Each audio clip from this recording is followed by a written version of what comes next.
사회적으로 핫한 이슈를 키워드로 알아보는 핫키워드 시간입니다. 김민지 캐스터, 안녕하세요. 안녕하세요. 네, 5월이면 돌아오는 이것이 있습니다. 바로 저소득 가구 생계 지원을 위해서 지급하는 근로자녀장려금 신청인데요. 지난해 장려금을 가장 많이 받은 가구는 근로와 자녀장려금을 합쳐서 총 945만 원을 수령했다는데 놓칠 수가 없죠. 꼼꼼하게 핫키워드에서 신청 방법 챙겨드리겠습니다. 네, 우선 이 제도를 잘 모르시는 분들을 위해서 소개부터 조금 필요할 것 같은데요. 네, 정부에서는 근로장려금, 자녀장려금이라고 해서요. 근로소득이나 사업소득, 종교인 소득이 있는 가구 중 상대적으로 소득이 적어서 생활이 어려운 가구에게 지급하는데요. 올해 근로와 자녀장려금 대상은 지난해 근로나 사업소득이 있는 398만 가구가 대상자입니다.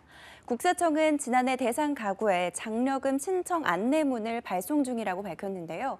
혹시 대상자는 아닌지 확인이 필요합니다.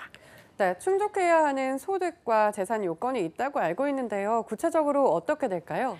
네, 우선 근로, 자녀장려금은 가구별로 지급이 되므로 한 가구당 한 면만 신청을 할 수가 있는데요.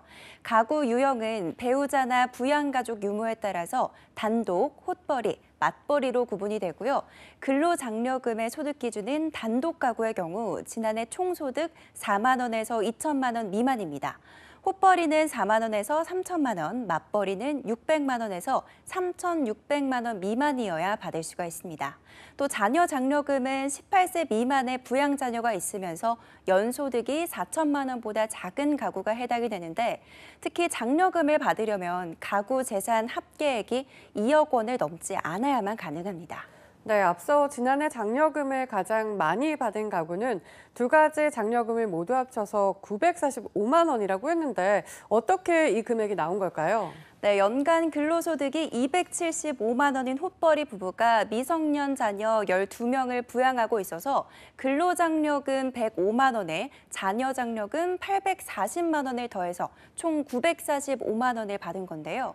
올해 근로장려금은 맞벌이 기준으로 최대 300만 원, 자녀장려금은 자녀 한 명당 최대 70만 원입니다. 그렇다면 만약 내 지급액 규모가 궁금하다면 혹시 미리 알 수 있는 방법도 있을까요? 네, 국세청 홈페이지에서 근로장려금, 자녀장려금 계산해보기 메뉴를 활용하시면 되는데요. 이후 신청은 안내문을 받았다면 ARS 전화나 홈택스, 손택스, 상담센터 등으로 진행이 가능하고요. 만약 안내문도 받지 못했는데 기준표를 보니 신청 요건에 해당한다 이런 경우도 있을 수 있죠. 국세청은 안내문은 장려금 지급 가능성이 높은 가구의 편의를 위해서 제공되는 것일 뿐이라면서 자격 충족 여부는 본인 스스로 확인할 필요가 있다라고 밝혔습니다. 이럴 때는 홈택스에서 신청을 하거나 장려금 전용 상담센터 1566-3636으로 전화해서 도움받으시면 됩니다. 네, 올해도 코로나19 등으로 생활에 어려움을 겪는 가구가 많을 텐데요. 신청 기한을 꼼꼼하게 확인해야 할 것 같습니다. 네, 신청 기간은 5월 1일부터 31일까지 한 달인데요. 국세청은 심사를 빨리 진행해서 8월 말에는 지급을 완료하겠다는 계획입니다. 만약 신청 자격인데 기간을 놓쳤다 이럴 경우는 11월 30일까지 신청은 가능합니다. 하지만 기존 산정액의 90%만 지급이 되니까요. 되도록 신청 자격인지 미리 살펴보고 이달 안에 신청해야 더 이득이겠죠. 그런데 올해 또 비슷한 제도를 신청한 것 같다. 아마 이런 분들도 있으실 겁니다. 네, 그럼 상반기에도 이런 장려금 신청이 따로 있었나요?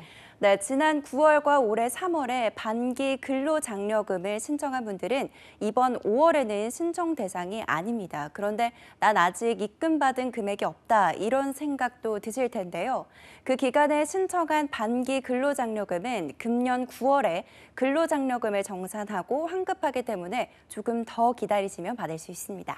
네, 기한 안에 신청해야 지원금을 제대로 받을 수 있으니까요. 근로자녀금과 자녀장려금 자격이 된다면 늦지 않게 신청하시기 바라겠습니다. 자, 지금까지 핫키워드 김민지 캐스터였습니다. 고맙습니다.